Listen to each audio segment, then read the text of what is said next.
Hello and welcome to A Fan Reads Bantha Tracks, and I'll be reading issue number 35, Winter 1987. And unfortunately, this is the final issue. After this, then what? It's the dark times. Let's enjoy this final issue of Bantha Tracks, shall we? It is the 10th anniversary issue. It's the Gala Star Tours ribbon cutting at Disneyland. Not with scissors, with a lightsaber. Sparks shot and smoke poured into the air as Star Wars characters danced across a huge stage set up at the entrance to Disneyland's Tomorrowland for the grand opening ceremonies of Star Tours, George Lucas's thrilling new attraction that puts you in the Star Wars universe. Darth Vader watched as the Ewoks defeated the Empire stormtroopers, all live and on stage. Watched and recorded by hundreds of video crews from all over the world. The stage quickly changed to become the Mos Eisley Cantina, complete with a scene-stealing, all-alien jazz band. C-3PO and R2-D2 wandered through the cantina looking for George Lucas and Disney chief Michael Eisner. As the jazz band parted, the audience saw Lucas and Eisner had been seated at the bar completely unnoticed until C-3PO pointed them out. A space-suited, attired Mickey Mouse, joined by Minnie, brought Lucas and Eisner a lightsaber. The two of them used it to cut the ribbon and officially launched the first flight of Star Tours. As the audience applauded, clouds of mylar confetti showered the whole scene. Among the first passengers on the Star Tours Starspeeder 3000 were Voyager pilots Gianna Yeager and Dick Rutan, who had just finished their historic around-the-world non-stop airplane flight. They were joined by astronauts Deke Slayton, Gordon Cooper, and Miss Betty Grissom. Thousands of people were ready and waiting for that inaugural flight. The line to board Star Tours reached from the entrance of Tomorrowland down Main Street, USA, out the front gate and into the huge Disneyland parking lot. Star Tours can take 1,700 people an hour on their trip to Endor, so that long line quickly became mobs of smiling people leaving Star Tours, ready to get back online for their next trip. Oh, there's more about Star Tours. From concept to reality, the who's and how's of building Star Tours. Bringing the Star Wars adventure to Disneyland was no small venture, as the 2-year collaborative effort of George Lucas and Walt Disney Imagineering will attest. The Tomorrowland attraction that would evolve into Star Tours began in early 1985 when George Lucas met with key Disney management to discuss the possibility of George's involvement with new concepts for Disneyland. Bantha Tracks announced this in issue number 27 2 years ago. Soon, ideas were flying between Lucasfilm in Northern California and Walt Disney Imagineering in Southern California. Everyone agreed that their goal was to bring together the Star Wars saga with the technology of a flight simulator usually used to train new pilots. Disneyland's chief engineer, Tony Baxter, participated in the early discussions with George and acted as his co-director on Star Tours. "We were fortunate to have such an imaginative mythology to work with," said Baxter. "It made the challenge of expanding it to 3 dimensions a very exciting and rewarding experience. In some ways, we actually had more creative freedom than you would with a feature film." Star Tours had writers just like a film too. Walt Disney Imagineering show co-producer writer Tom Fitzgerald describes himself as a Star Wars fan. It's true. Bantha Tracks met with Fitzgerald and Baxter in Tom's office in Glendale, California. The room is littered with Star Wars art books and its walls are filled with photos of Star Wars characters. Among his prize pieces is an autographed picture of Anthony Daniels as C-3PO. Fitzgerald is so taken with the Star Wars saga. He lined up at 5 a.m. at the Egyptian Theater to see the first Los Angeles screening of The Empire Strikes Back. Originally, Fitzgerald contributed 4 concepts for Star Tours, including a concept of the attraction as a Jedi training device for George's review. In 1985, Baxter and Fitzgerald joined Lucas and a group of designers from Industrial Light and Magic for a story session at Lucasfilm in Marin County. "One thing that happened there," Tony said, "was an interesting observation from George. He told them every time somebody goes to Disneyland, they expect everything to work out as planned, completely safe with no foul-ups. George came up with the opening fiasco for Star Tours, a series of accidents contrary to the things you might expect as a Disneyland attraction. Guests think they're off to see Endor, but the real tour turns out to be something altogether different. After that initial meeting, Baxter and Fitzgerald went back to their Sausalito hotel room where Tom says, "We spent the night painting up story cards with plot elements, special effects, and simulator motions and a grid sequence on the wall." By the next morning, they had hammered out a first draft concept for Star Tours. George came up with a new character, the pilot who turned out to be Rex, our rookie. Rex began as a cosmic bus driver, a counterpart to the wisecracking jungle cruise guides in Disneyland's Adventureland. With a complicated storyboard and first draft refined, Lucasfilm's ILM and Sprocket's division got to work, as did Walt Disney Engineering. ILM's Dave Carson headed up the project, which resulted in the longest special effects sequence in filmic history. Sprocket Systems sound designer Gary Summers went to work creating the multi-channel soundtrack. Lucasfilm archivist David Craig opened his cache of Star Wars props for the project, which even involved casting new pieces of the Death Star surface detail.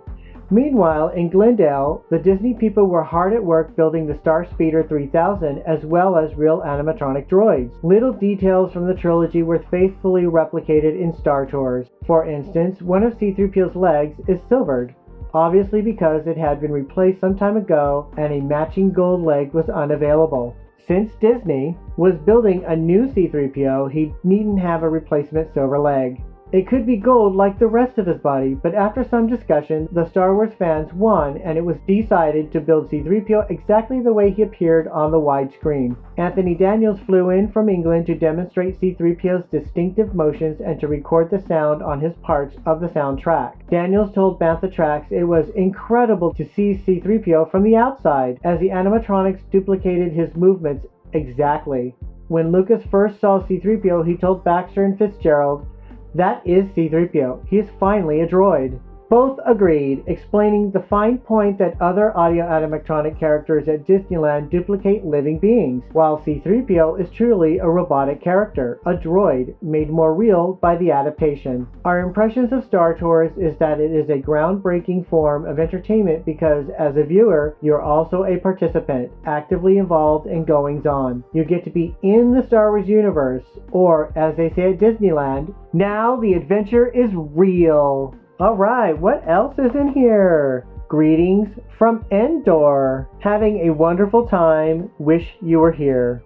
Along with astronauts and round-the-world pilots, Bantha Tracks took the first rides on Star Tours. It's right at the entrance of Tomorrowland. As we passed through the doors, we found ourselves inside a large spaceport. It seemed like a cross between an airport and a rebel base from Star Wars. An overhead screen displayed the high points of touring with Star Tours, an intergalactic touring company set up in the days following the defeat of the Empire. Using 40-passenger Star Speeder 3000 spacecraft, the Star Tours company offers a sightseeing excursion to the moon of Endor. As we entered the maintenance hangar, we were able to inspect the maintenance and repair of a Star Speeder 3000. C-3PO was on hand to welcome the guests while R2-D2 was busy at work making final repairs on the craft. As usual, the two longtime friends didn't exactly see eye to eye on everything. There was a rather telling scar on the side of the Star Speeder, a scorched, gaping gash that looked an awful like a blaster attack. As C-3PO and R2 argued about how much to tell us about those big black marks,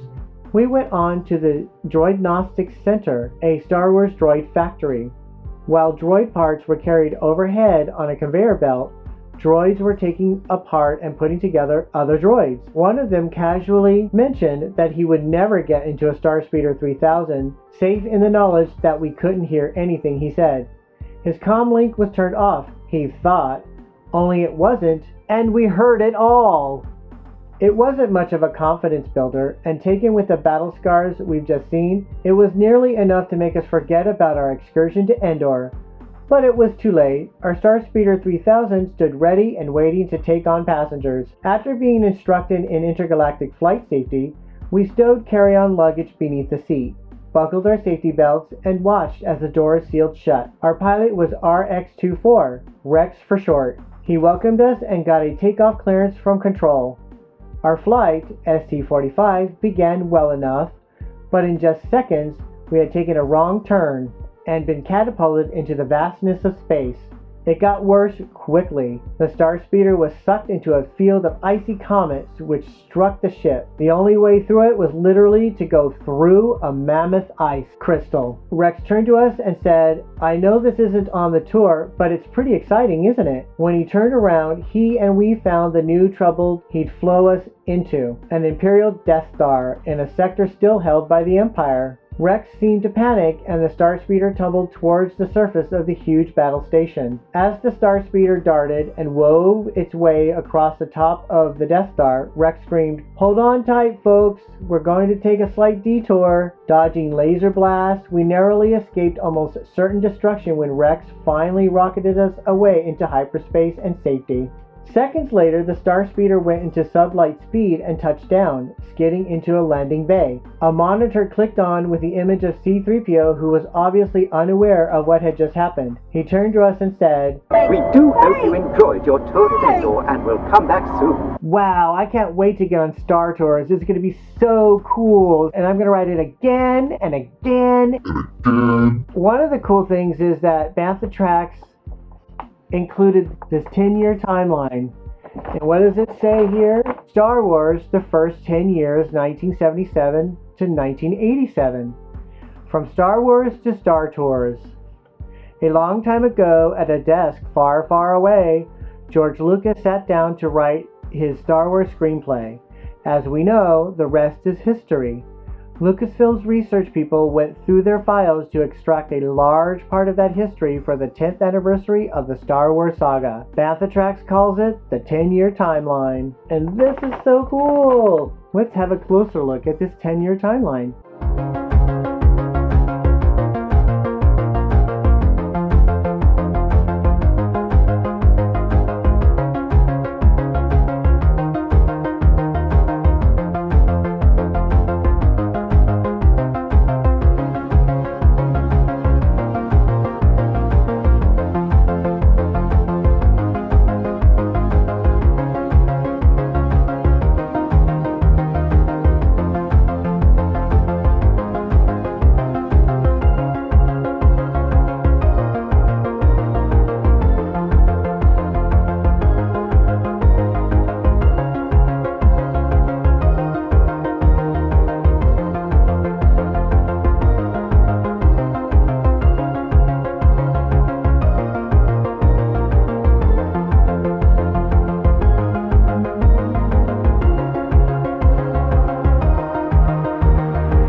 now, the final part of Bantha Tracks. Dear fan club members, with this issue, Bantha Tracks suspends publication.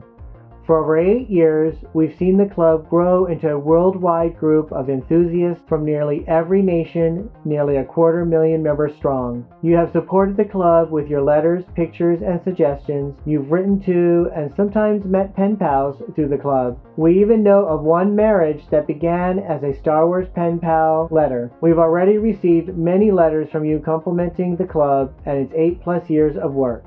And we know that many of you have formed your own informal Star Wars fan clubs as we suggested in Bantha Tracks 33. For that and much more, you have our thanks. You made the difference. May the Force be with you. Jock Church, Editor. And there, my friends, is the end of Bantha Tracks. Unfortunately, there will not be a next time, obviously, for a fan reads Bantha Tracks. So all I'll say is, may the Force be with you. And with that being said, it's time to go back to the present. I really hope you all enjoyed this series of A Fan Reads Bantha Tracks, because I really enjoyed reading each issue. Now, there were a few things, like the last 3 issues, I wasn't showing much of Bantha Tracks, and that's because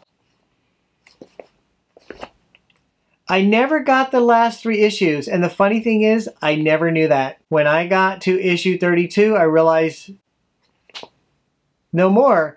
So I basically had to fake it. So I was able to find the issues online. So I've been reading what was online, and what I did is I just printed the front so you can kind of see it. So I can kind of make it look like I'm reading. Also, the opening credits that I created, I had done that since the beginning.